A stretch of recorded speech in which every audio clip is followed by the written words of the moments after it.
तो कहानी की शुरुआत हो जाती है और एक आदमी को दिखाया जाता है जो जंगल में नहा रहा होता है। तभी उसे नदी में बहुत सारा सोना दिखाई देता है। वह तुरंत एक लोहे की छन्नी उठाकर नदी में इधर उधर घुमाने लगता है।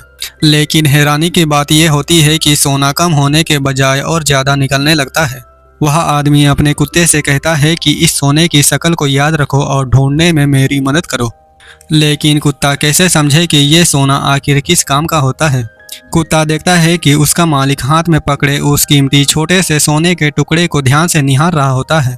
तभी कुत्ता अपने मुंह में दबाया हुआ सोने का बड़ा सा पत्थर नीचे छोड़ देता है और बिना देर किए नदी में फिर से छलांग लगाता है। कुछ ही पलों में वह पानी के भीतर से एक और भारी सोने का पत्थर निकाल लाता है और बूढ़े आदमी के पैरों के पास रख देता है। तभी पता चलता है कि यह कोई आम कुत्ता नहीं है। इस कुत्ते का नाम बक है। बक पहले कस्बे में रहने वाले एक जज के घर का पालतू कुत्ता था। उसका रोज का एक ही काम था, जज की बेटी का ध्यान रखना और उसे समय पर मिठाई खिलाना। घर में तोड़फोड़ करना उसके लिए आम बात थी। इसके अलावा वह अक्सर कस्बे में जाकर भी खूब हंगामा मचाता था। उसके अंदर इतनी ऊर्जा थी कि वह हर दिन बिना किसी काम के इधर उधर घूमता रहता। इसी वजह से कस्बे के लोग उसे शैतान कहते थे। आज जज साहब का जन्मदिन है। घर में महिलाओं ने मिलकर एक शानदार दावत तैयार की है। रिवाज के अनुसार खाना खाने से पहले सब लोग मिलकर एक सुंदर फैमिली फोटो खिंचवाते हैं। इसी दौरान बक बड़े आराम से मुंह में एक चिकन लेग पीस दबाए हुए दौड़ता हुआ आ जाता है। फोटोग्राफर ने जैसे ही फोटो ली उसे कुछ गड़बड़ महसूस हुई और जैसे ही सबने सोचा था, खाने की टेबल पूरी तरह उलट पुलट और खाली हो चुकी थी। गुस्से में आकर मालिक ने उसी रात बक को सजा दी। उसे घर के अंदर आने से मना कर दिया और बरामदे में सुलाया गया। उसी समय बक ने देखा कि जंगल के अंदर से कहीं से रोशनी चमक रही थी। जिज्ञासा में वह टेढ़ी मेढ़ी चाल से उधर देखने चला जाता है। वह देखता है कि एक आदमी कार के पास खड़ा होकर चिकन का टुकड़ा गाड़ी के अंदर फेंक रहा है।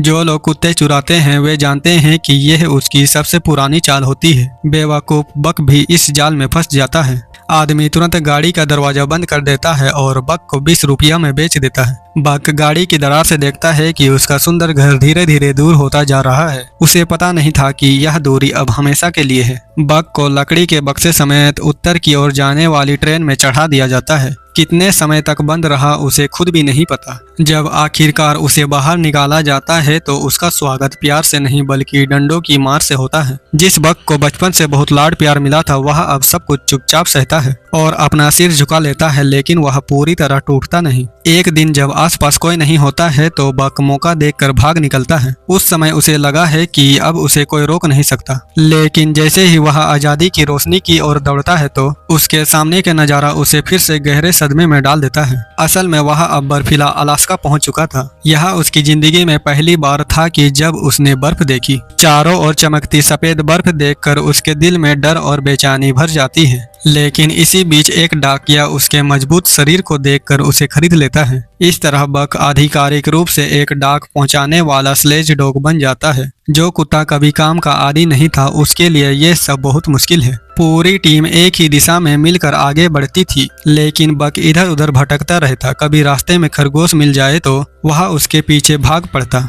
जिससे पूरी स्लेज टीम उसके साथ ढलान से नीचे गिर जाती। रात को बर्फ पर सोना उसे बिल्कुल पसंद नहीं था। वह चुपके से मालिक के टेंट में घुस जाता, महिला मालिक को बाहर धकेल देता और खुद गर्म कंबल में सो जाता। नतीजा यह होता कि उसे फिर से टेंट से बाहर निकाल दिया जाता।